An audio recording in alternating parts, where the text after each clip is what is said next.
Thank you. I'm excited to have two fascinating panelists today, and I'm going to introduce Todd McEvely, who is VP of Account Management at DocuSign.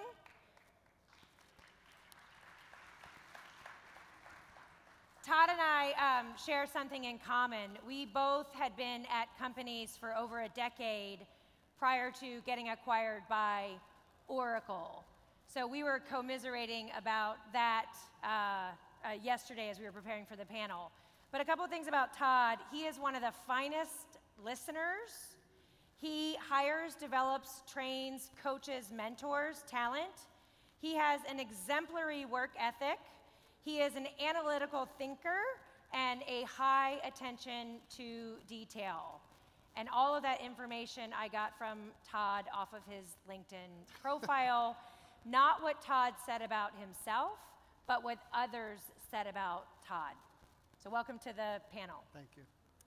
My other panelist is Tony Nadalin, and Tony is in charge of account management at Marketo. Tony, welcome to the panel. Thank you. Tony is visionary, but also has excruciating attention to detail. Here we go again. He also is a mentor, a coach, and a fantastic leader of his team. So why don't we get seated? And I'm actually, before we get started, I'll give you an overview of the flow. So I'm going to say a couple words about the state of customer success, and then we're going to have Tony walk us through Marketo's renewal and cross-sell process, and Todd will do the same after Tony. And then I'm going to ask some questions, but I really want to make sure that we open it up to questions from the audience. So I'm actually a sales professional trapped in a marketer's body. I spent 2 years at Salesforce.com from 2000 to 2002, and then over a decade at Eloqua growing the marketing automation space. Here's what I know. We're living in the age of the customer, no longer in the age of the seller. Today, customers not only have choice, but customers have voice. So happy customers will advocate on your behalf, and unhappy customers will tweet about it. Not only that, we're spending too much time focused on customer marketing, marketing at and to our customers, when we should be spending more time on customer engagement, building the relationship with the customer throughout the customer life cycle. Jim Steele took away one of my famous quotes: "Your best salespeople are not on your payroll. Your best salespeople are your customers generating so much value from your solution that they're not only willing to renew and buy more, but they're willing to tell their colleagues about your solution." The thing about customer success is if you have a shitty product or you're false advertising in your marketing, or you have salespeople closing bad deals, there's no reason to have a renewal department, a cross-sell department, a customer success department. And so when companies come to me and they ask about investing and starting customer success, we look at, do they have all of the right building blocks in place to where investing in customer success makes sense?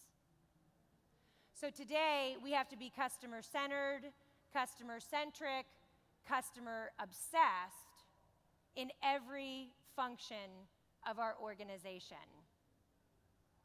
So with that, I'm going to talk about the whole renewal process and cross-sell process, and I'm going to ask Tony to talk about the process at Marketo. Thank you. I'm going to stand up I can't talk very easily sitting down. How many Marketo users have we got here? Great. Marketing engagement platform. So glad to be part of Marketo. And as we talk about the renewal process and maximizing upsell, any feedback, please feel free to shoot me an email, tnadlin@Marketo. I tried to initially say, okay, what are the top 5 areas we want to focus on, and I couldn't do it in 5. Then I thought top 10, and then I did top 12, and I couldn't even do it in 12, so I cheated and did baker's dozen. And clearly this is around renewal, upsell, and cross-sell. I've got a few slides that give a definition of that. But what Jill just said is, you know, if you're not doing account management, and I'm head of account management at Marketo, but if you're not looking after your customers the 364 days before the renewal, don't expect the renewal process to be a particularly pleasant one. It's a process, not a save play. So the first thing, as you think about your team and making, I think, an account management and renewal and cross-sell successful is you've got to staff to capacity. You've got to understand what it really means to run customers through a renewal cycle. And again, I'm not talking about account management here and everything that happens throughout the year around retention, but even just looking purely at renewals, you have to look at the capacity of managing a renewal cycle. And you want to start early. It's typically a 3-month cycle, can be even longer in large enterprise customers, and can range significantly in volume. You know, you may have some renewal managers that can do 50 renewals a month. You may have some that are doing 10 renewals a month. But you need a staff to that, so you're not leaving yourself short on time. You need to set compensation goals based on retention and upsell. If you're not setting the goals and understanding what is best in class, you're just going to drive a behavior where you're rewarding a renewal process versus a sales discussion. And what I mean by sales discussion is if you think about your renewal process as an opportunity to sell the value that the customer is getting from your product and your solution, in the same manner that a new sale hunter would be articulating the value and the success, if you don't come to the renewal window with that same sense of urgency of positioning and discussing value, you'll go through the mechanics of presenting a quote, and you'll either get fired or not fired without really actually having a sales value orientation discussion. So set the right targets and get scrappy. Don't accept losses. Set targets that are best-in-class retention and upsell targets. I put all of my people through sales training, so I view them no different than any other part of the organization. They need to understand the product, the solution, the services, and again, what is valuable to the customer, the value prop, and the competitive market, the competitive positioning, and also create customer-facing collateral that articulates the value as well as part of the renewal process. Invest and empower your team to, what I say, sort of execute save plays. Not every customer is going to want to renew with you, and not every customer is going to want to renew with you at the same price they were paying last year. So you have to be able to have empowered your team at scale so that if they have to give a couple of hours of education or a couple of hours of consulting or a few points on discount, that those are all pre-approved plays rather than every single exception, every single instance is managed as an exception. You can't scale across the organization with that speed. I spiff, but I spiff based on what I call macro arcs. So if you want to drive multi-year, if you want to drive a specific retention on a specific product, if you want to maybe change payment terms from quarterly to annual, those are the types of models I use around a spiff. Again, and a lot of that is top-down driven from the office of the CFO around what needs to be driven from a financial perspective. Pace yourself. One of the things, and I'll show a chart here, is a lot of customers, and my background, by the way, I sort of earned my stripes and scar tissue on renewal management at ServiceSource. And ServiceSource was a BPO company that typically only got paid on incremental gain. So a lot of experience around how to manage renewals at scale. A lot of customers and a lot of companies go into renewal cycles again, leaving themselves 30 days. And they worry about the month or they worry about the quarter as they enter into that month, as they enter into that quarter. You really want to be starting early out, and you want to be setting a pace, i.e., I want to close 10% of my renewals 3 months early. I want to close 30% of my renewals 2 months early. I want to close 50% of my renewals 1 month early, right? Set a pace, otherwise it sort of comes up on you a little bit too quickly. Create a process. We have a process called Path to PO. It's a mutually sort of success process. We deliver it to the customer. I'll show an example in the next slide. And it highlights some key milestones that need to occur between the customer and yourself to ensure the renewal occurs. And it discusses things like, value discussions, are the right people in place? Does everyone understand the schedule? Does everyone understand what has to go through procurement, legal, who the business owners are? But it starts that discussion 120 days out. So there's mutual agreement at 120 days out around how you're going to go through this. It's also a very good early warning indicator, because if customers are really questioning their commitment longer term, the commitment to start jointly committing to a path to PO shows itself very early. Say start early, start a conversation, days in advance contacted, DIAC is an industry term. Start the conversation around the renewal at least 120 days out. And I like to ensure that the first quote, not the final quote, but the first quote is always presented at least 90 days out. It starts the dialogue and it starts it early, and again, takes any surprises off the table. Try to remove subjectivity out of the front line. As a SaaS company, clearly, and with a lot of data and security and privacy, it's important that our customers stay within contract from a liability point of view from both parties. And my perspective is, make that a company policy that gets communicated early, and take that subjectivity out of the front line with the account managers or renewal managers or customer success managers, whatever group you have managing your renewal cycle, so that customers, again, understand the importance of why you're engaging early, and you don't end up in situations where you're contractually, you're out of contract and you've got liability on both fronts. It's never a good place to be. Inspect deals. Look at your big deals. Make sure that you've got management layers in place that are inspecting the quality of the deals that your agents are working through. Inspect the quality of the path to POs. Use that as an opportunity to drive mentoring and to drive triage. And forecast. Closing renewals and getting a retention rate is all well and good, but if you can't forecast it as a publicly traded company, it's not the best position to be in. So, closing deals is one thing, but I'd say as equally important, it's the ability to forecast. So we do a lot of metrics also around not only did an account manager hit their retention targets, but also they were able to forecast it. So we track forecasting accuracy 120 days out. And clearly the ones that were forecasted to come in that drop out the last week are the ones where we have to go back and inspect again. Did we ask the right questions?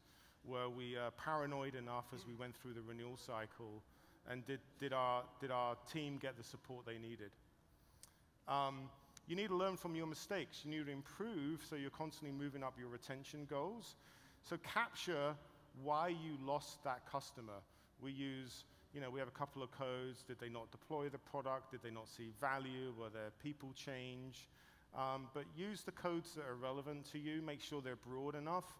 And we have a formal process where every customer loss actually gets presented to me in the following month by the account managers, and they have to explain why they actually lost that customer. It's not meant to be the most comfortable process for a reason. But it's also a great learning opportunity for them and for the organization. And then the last baker's dozen, have fun. Recognize high performers on a monthly basis, on a regular basis. So this is how we unpack our retention and upsell. So we start with the customer's beginning ARR. This is what they're worth at the point of renewal. They may have bought some stuff throughout the year, but at the time of renewal, This is what their value is to the company in revenue. And we track two things. We track where we lose a full customer, so full loss. We also track where we lose dollars from a customer that we keep, partial loss. There's a lot of companies that don't track partial loss, and they just put all of that loss into one bucket. If you're really trying to drive adoption, you can have issues where 5 of your products stay on, but 1 falls off. You need to understand what product is not sticking so you can drive the right training, education, enablement, and adoption nurtures, and also reach out more proactively when you see those. So we end up at a point that we've actually retained so many dollars. And then we actually have in 2 categories. So we have upsell.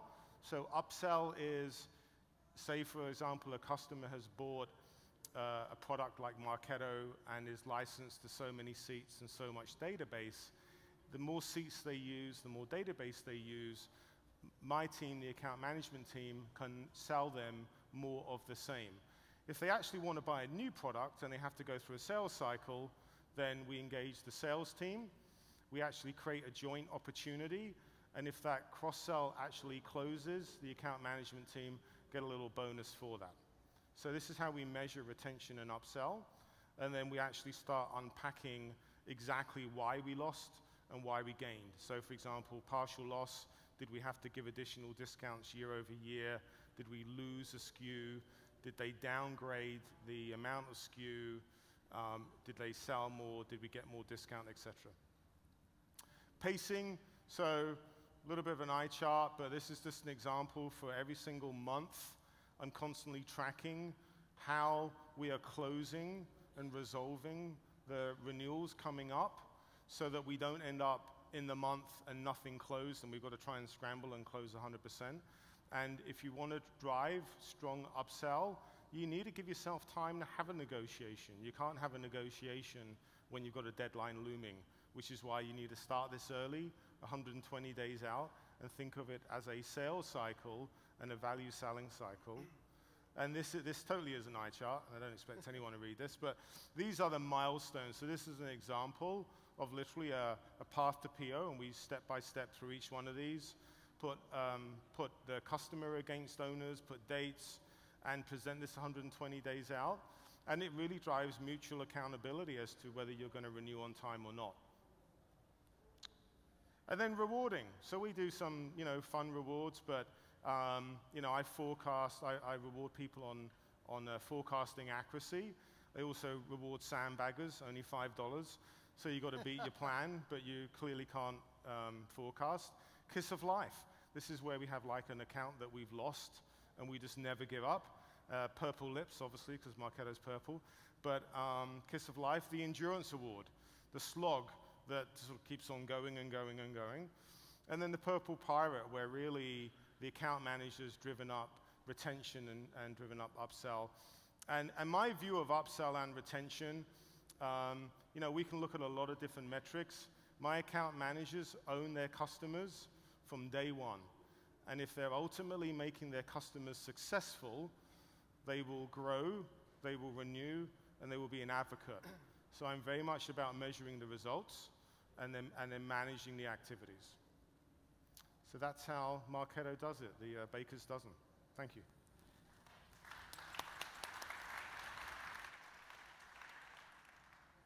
So good morning. My name is Todd McEvely. I'm the Vice President of Account Management at DocuSign. How many DocuSigners in the audience? Beautiful. Love it. Thank you very much.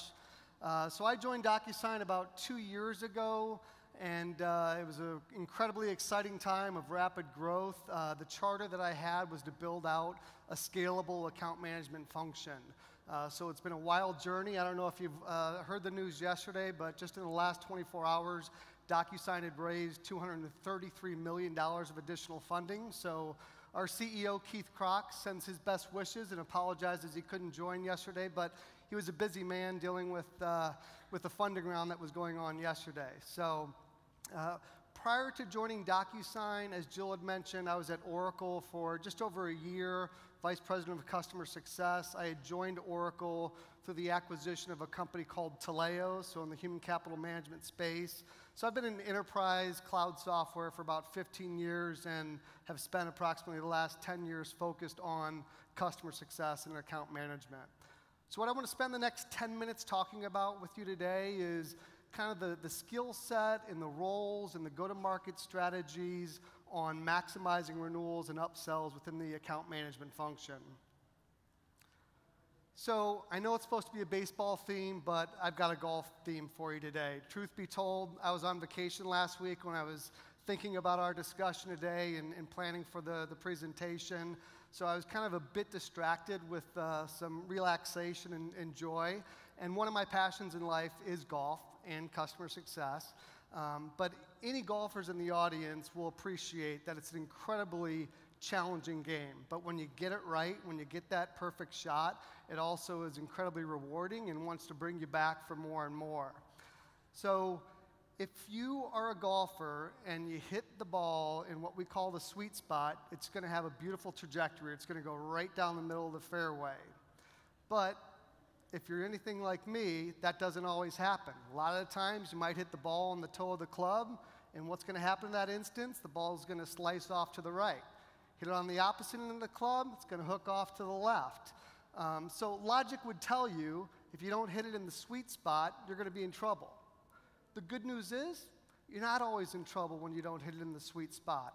It depends upon swing velocity, the wind at that time, the layout of the course. So the good news is, you don't always have to hit it in the sweet spot, but any golfer knows that you have to have a lot of tricks in your bags, you have to have some variability in your swing, and you need to understand the course.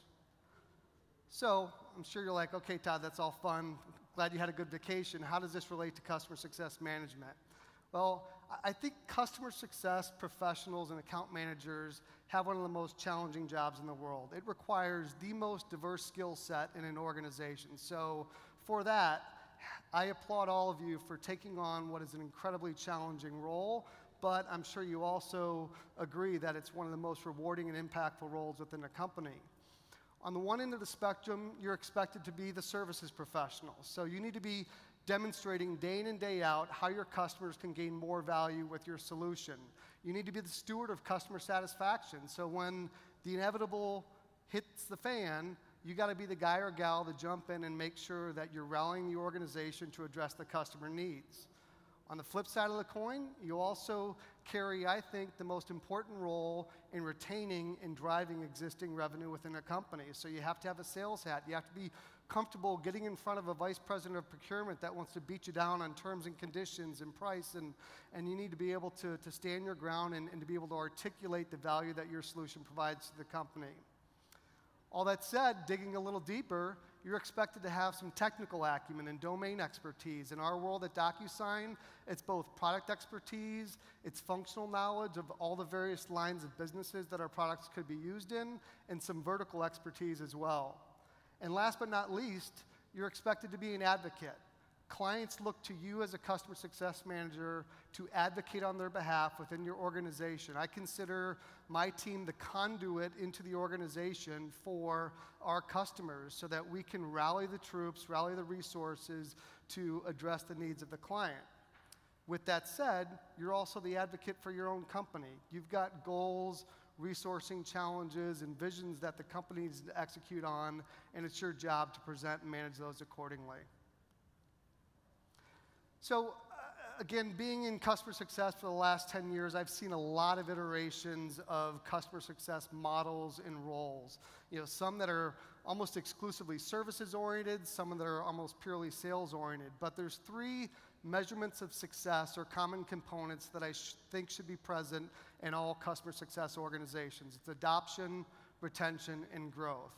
At DocuSign, adoption is job one for the account managers. If you miss that mark, all bets are off in my mind. So we're focusing day in and day out on making sure clients are getting value from the existing investments that they have within DocuSign.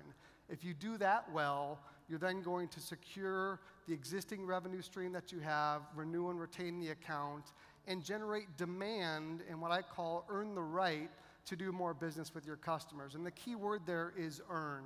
I've seen some people on my staff in previous roles or various models where an individual will call in for a renewal and an upsell just expecting that it's going to happen, and they haven't done the legwork throughout the term of the contract to prove out the value, to build the relationships, and those scenarios are destined to fail. So like many of you, DocuSign has a go-to-market strategy where we've created kind of a tiered segmentation model. The core component of how we look at tiering our customers is based upon revenue, or MRR, monthly recurring revenue. That's a primary driver, but we also look at other things like growth potential, vertical alignment, geography, brand equity, some other things come into play. But most simplistic, we look at the revenue. And with that, we're allocating accounts to account managers based upon their particular tier. All account managers have engagement activities that are common regardless of the tier, but the depth and frequency of those engagement activities will vary depending upon the tier of the account. So in the most strategic accounts, like a tier 1 account, I would expect an account manager to be delivering an on-site quarterly business review with a customer. Weekly status calls should be occurring to make sure that any key initiatives or activities that we're working on together are progressing as planned. We've got a formal governance model that's been established, which is inclusive of executive sponsorship and alignment on both sides. And it's a more prescriptive and tailored communication model compared to when you go downstream and you're getting into more of a one-to-many communication strategy. But the key here is focus. In order to build a scalable customer success model, you need to make sure that you're aligning your resources and capabilities with the needs of the customer so that you can scale the business accordingly. So in closing, kind of stealing from Tony's Baker Dozen, I'm going to give you the 10 plus for 10. So with over a decade of experience in customer success, just 10 key takeaways that I've learned over the years that are critical to maximizing renewals and driving upsells. The first one, I think I've iterated on numerous occasions. If you don't get adoption right, then all bets are off. You're going to lose revenue and you're going to lose the growth potential within the accounts. For us at DocuSign, having everybody aligned around customer success is absolutely critical. I'm fortunate to have a CEO and an executive team that's very passionate about customer success.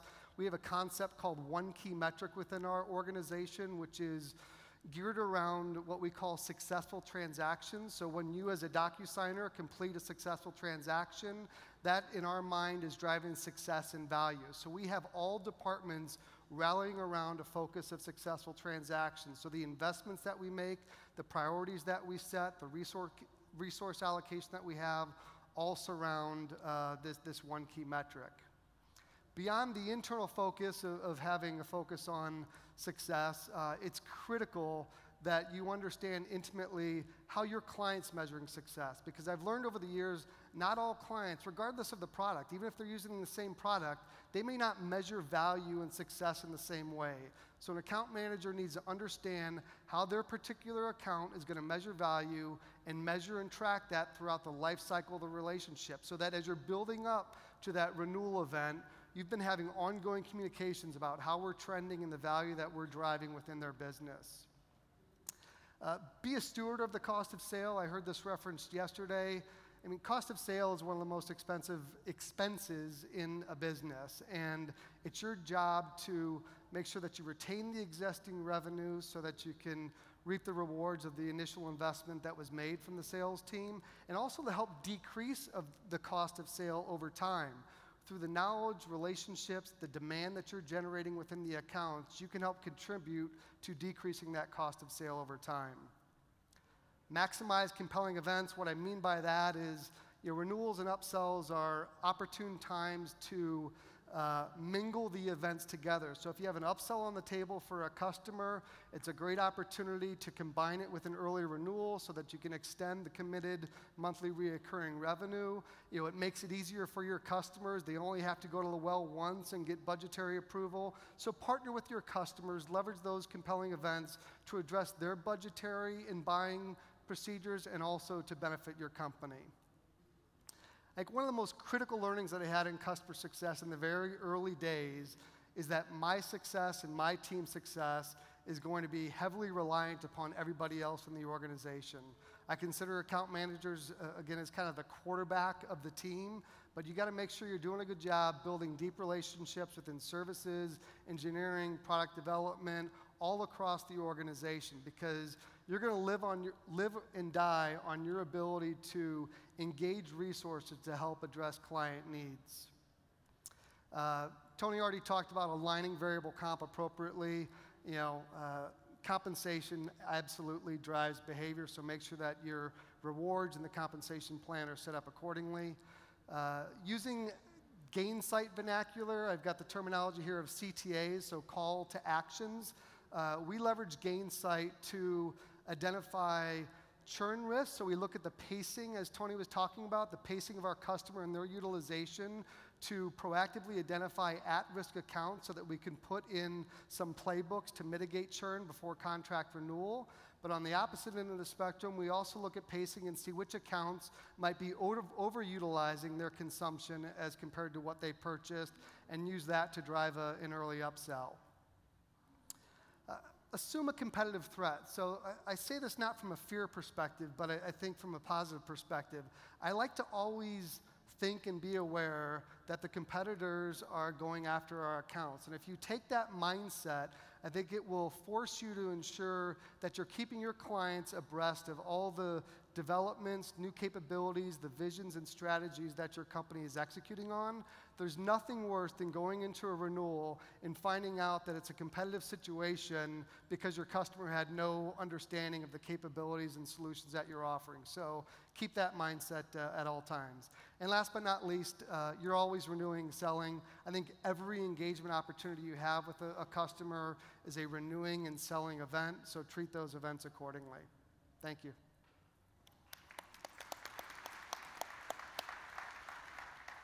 All right, thanks Todd and Tony. Appreciate you guys sharing the renewal and cross-sell process and touching on customer success and how that all relates. I'm going to keep us on time. We've got about 8 minutes left for some questions. If anyone has a question, go ahead and please feel free to raise your hand.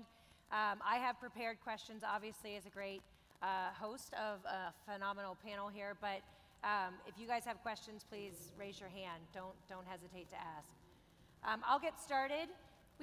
We've been having a conversation a lot, the three of us, but also at the conference the last day and a half. Where does customer success start and account management begin? So what is the relationship in terms of org structure and cross-functional collaboration, and also in terms of who owns what? So who owns driving customers into the community for community resources? Who owns customers driving them into your education services? So I'd like to ask that question to both of you, and then we'll open it up to the audience. So differentiating account management and customer success. For us, account management, as I talked about, they own adoption, renewal, and driving growth within the account. They are obviously very reliant upon what we call in DocuSign customer success, which is really the more traditional services entities, so education, professional services, and training resources. But we're tied directly at the hip. Whenever we start a new engagement, we immediately assign an account manager. They're working very closely with the professional resources and training resources to make sure that collectively we're understanding the goals and objectives of the customer. But I think the key distinction for me, the account manager is there throughout the entire journey of the customer life cycle. The services resources may come and go. They may be more project-based or more troubleshooting oriented, but we're there throughout the entire life cycle of the relationship. Actually, we were talking, and the conversations come up too, and Nick asked the question in terms of bringing those post-sale resources, the customer success and account management team, into the pre-sale evaluation. And has DocuSign considered having post-sale people aligned to pre-sale so that customer success could actually veto a deal? Yeah, we haven't talked about vetoing a deal. I mean, I operate in the mindset that you've got to trust everybody that you do business with internally. Obviously, some people need learning and development on an ongoing basis, but we do engage account management occasionally in pre-sales activities, primarily to kind of position what the relationship is going to look like post-sale and how we're going to manage our partnership and deliver success to them in the long run. On the services side of the house, clearly we're engaging them pre-sales as we're talking about implementation methodologies, scoping, training strategies, et cetera. Awesome. And Tony, why don't you talk about in terms of the original account executive staying engaged with the account after the contract is signed, and how you align the account management team with the original account executive? Yes, we have two models really. On the SMB, the account manager, very similar to Todd's model, gets immediately involved with the customer. We actually do a customer welcome call.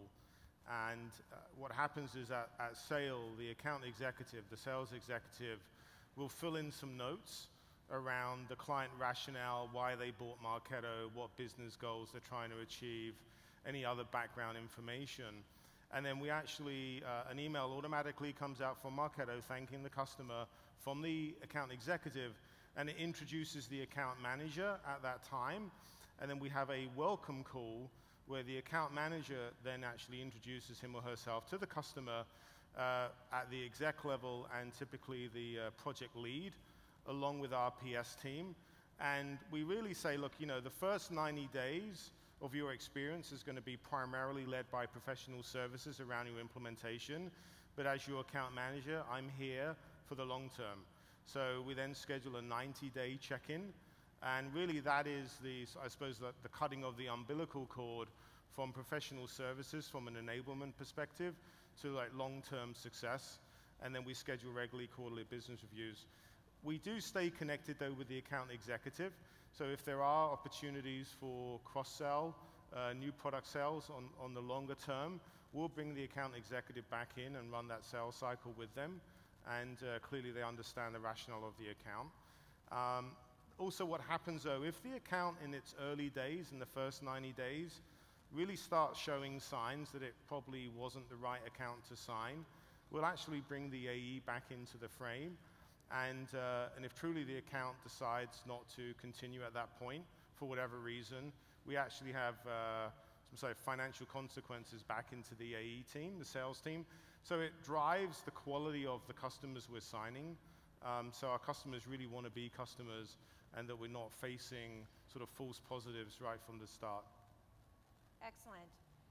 Any questions from the audience? Right here we have a question. Can we get a mic? Oh, perfect, thanks. No, just would love to hear how you measure adoption, both at DocuSign and Marketo. Yeah. Go ahead. So it's very interesting, actually.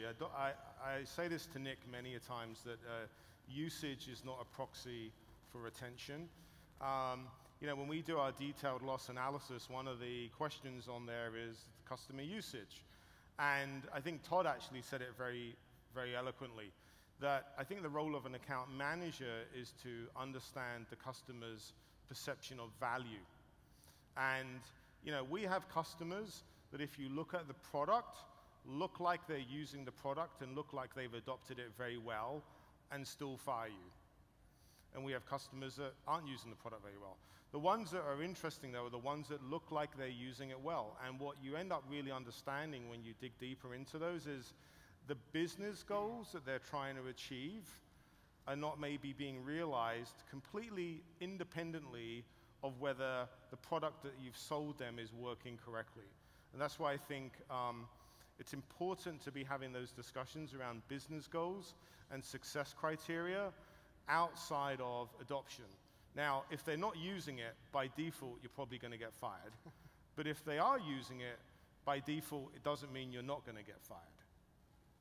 So just expanding, so again, we focus on pacing, so how does their utilization compare to the contract, but more exciting and I think more valuable is looking at particular feature sets that you know correlate with retention and growth. So in our world, customers that are doing a lot of API calls with DocuSign, that's a positive indicator that the volume is going to be increasing. We know there's some key features like mobile capabilities that are, you know, high predictors of success and satisfaction. So we try to drill down into particular areas of utilization that we know are indicators of retention and growth. Great. We have a question here, and then if we have time, we'll come back here. How do you currently address anomaly pricing, especially from legacy clients that started with you? Because I would imagine that in trying to standardize how to predict revenue attrition, that, you know, when you look at the pricing and you look at the feature set, then more standardized pricing will enable you to do the predictive model at scale. So how do you renew given that the pricing is an anomaly and you want to bring them up to the proper standard to work more efficiently? Yeah, it's an interesting challenge that I think plagues everybody in SaaS, because if you're anything like the businesses I've been in, pretty much every year you kind of rejig the pricing model, come out with new SKUs. But I've taken the approach that if you demonstrate enough value for your customers, that regardless of how the pricing model's changed, that you can convince them to move to the new approach. Now, it's a balancing element. I mean, there's no way in heck that some legacy customers that's been around forever, who has a very low price point, is going to take a 100% price increase next year just because that's our new pricing model. You kind of have to build them up to what is a reasonable market rate over time, and also recognize that them being a legacy long-term customer, there's some inherent value in that. We're having a higher discount rate and lower price point, even though it doesn't align with today's pricing strategy, that's okay. Yeah, I pretty much second what Todd said. I think there's mutual value, and I think if you have mutual value, that helps drive the increase. And clearly, also, the product that they have now is a very different product year over year, right? I mean, part of that is with SaaS is new products being deployed, and part of the reason on how you're getting monetary recapture on that is through price increments or discount recapture. I think the other thing we do as well is sort of recognizing the partnership and the longevity of the partnership is again sort of mutual commitment. And what we try to do is, if we really do have a price delta between a legacy customer and current price book, is ask for a longer term contract and move them up over the 2 or 3 years in a manner that allows them to budget for it, but sort of recognize where they're coming from and where they need to get to. Well said. Great. We are actually out of time. If you have a quick question, we'll take one more question before we break for lunch. I don't know if it's going to be quick. So. That's all right. All right. We'll give quick answers. Okay. When I think about kind of, you've already won the renewal, you have someone who's definitely happy, and so you're in that kind of the 3 main categories of successful members, and you really can do one of 3 things. You can upsell, you can get them to be like a referenceable customer, or you can have them start referring you new business. How do you guys think about that, that like really happy customer, or where the number 1 place to go is, and just breaking down those 3 activities? Short answer is I go for all the above. Ask for the reference, make sure you've got the appropriate price points, find a mutually agreeable, renewal structure, but go for them all. Yeah, I actually try to move some of those conversations outside the renewal window. Again, if you're doing account management, the 364 days before the renewal discussion, as it were, understanding if they're a reference, understanding if they're an advocate, understanding their current product usage and their trajectory should be discussions ideally you're doing earlier than trying to collapse it in the renewal window. And then really, again, the renewal window is more of an execution of let's just get on with business for the next year on the partnership. Great. All right. Well, I think it's clear that not only is customer success the new Moneyball, but so is the account management focus of the organization. So with that, we want to thank you for your time and enjoy the rest of the summit. Thanks. Thank you.